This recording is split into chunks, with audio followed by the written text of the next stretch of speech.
On the topic of establishing data sources. When we take a look at data as one of the foundational components of collaborative response, it's really with the understanding of how can we utilize data to flag who we should be paying attention to and then to inform that conversation. So it's really important that there's some key things that we think about. First off, if we have particular focus areas within our school, for instance, we've decided that we have a goal related to literacy, numeracy, and one for well-being. Do we have a data source that can serve as a key measure in each of those and also can serve the purpose of a universal screen? The idea with that universal screen, and there's some information on the overview page that's described down in the description for this video, or a link for in the description. The idea of the screen is that we can do it quickly with a number of students just to indicate who should we likely be paying attention to. So having that key measure is really important, and we know that there's lots of different tools that we can utilize or can develop.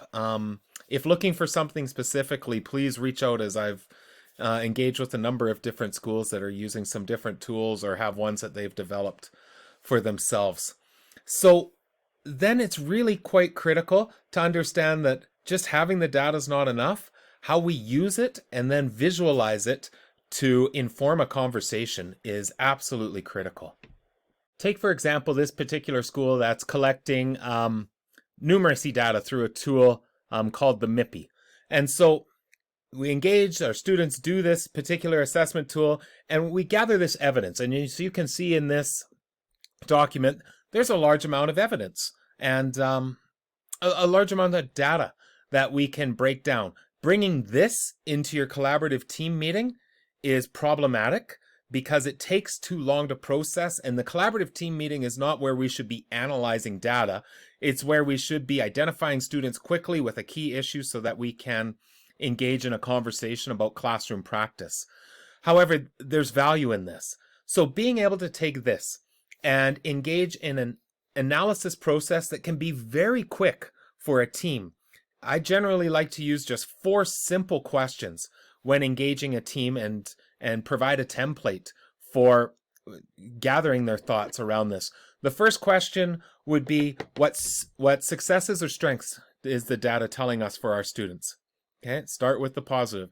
Second is, what are some potential gaps or areas that we need to address from the data? Third is, what could be some collective steps that we could take to begin addressing those overall gaps? And then fourth, and this is a critical one, who are the students that we should bring forward to our next collaborative team meeting? Now, this is where it becomes really advantageous to develop a cycle, that if we have the results from this particular screening tool by this date, our next collaborative team meeting is focused on identification of students from that. And for that, we need another simple data set for our students. And you can see that for this school, they took an overall score that you see here and gave some simple color criteria for it, put all the students together, and went from lowest all the way to highest with color coding, and then left space to identify key issues. So that now when teachers are going through that data, trying to identify what's one thing that's standing out for you for that particular student, even if there's gaps in a significant number of areas. For the purpose of the collaborative team meeting, let's pick the one that is most glaring, or the one that we think we can have the greatest success at addressing. Okay, so now when we bring this forward into that collaborative team meeting, the pre-meeting organizer becomes incredibly important. And you can see in this particular one, now there's been some adjustments made where from the data, can I identify a student who is yellow, red, and green or blue? And noticing that there is space, and we want space for that challenge or enrichment conversation. So if I go back to my data to identify a student who's red that I wish to discuss, and what is the key issue that I'm seeing, yellow, green, or blue. Now this is a critical way of thinking about using the data for the conversation. Without the data, and we said we're focusing on numeracy, who would you like to talk about?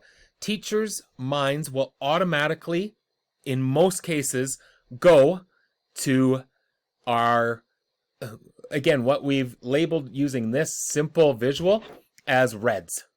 Okay, they will go right to those students and identify the students who are struggling with the highest needs. Now, the important thing to understand is that these are likely students that are being discussed or engaged in other layers of collaboration within our school, whether it's through wraparound meetings, IPP meetings. There's typically other things that are in place for these students.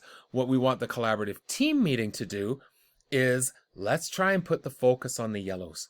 Our students who are close, and what are they a key issue? Now, the interesting thing is that by doing this, we create mechanisms for success. We know that by putting just a couple things in place, we could help that student move from the, for the simplicity of color coding, from the yellow to the green.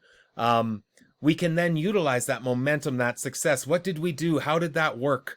To be able to then utilize our growing toolbox of strategies with those students who have been identified with red. It's shifting our focus in our collaborative team meeting to one where we can see greater overall impact for our energies and conversations, which the paradox is by doing that, it gives us increased capacity time and focus to identify all of our students and provide the support that they need.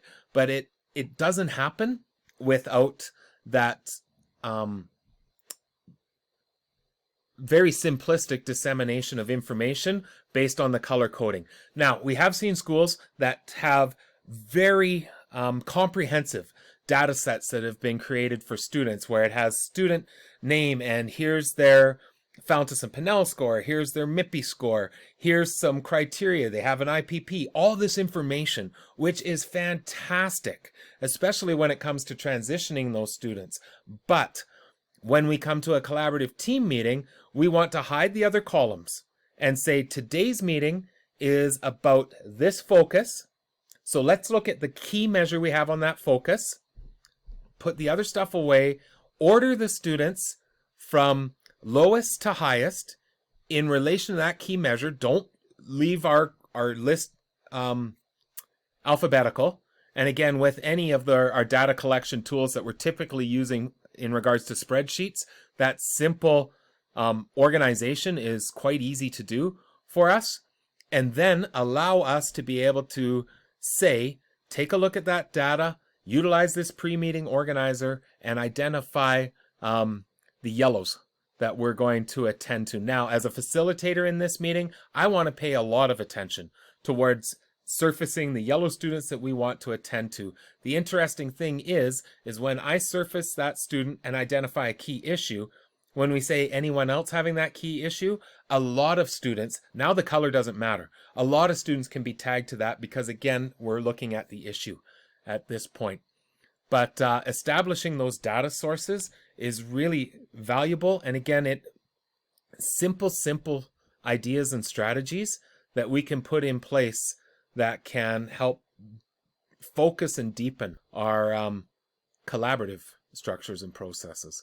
As always, if you do have questions, further thoughts, or wish to engage in further conversation, please reach out. All the best.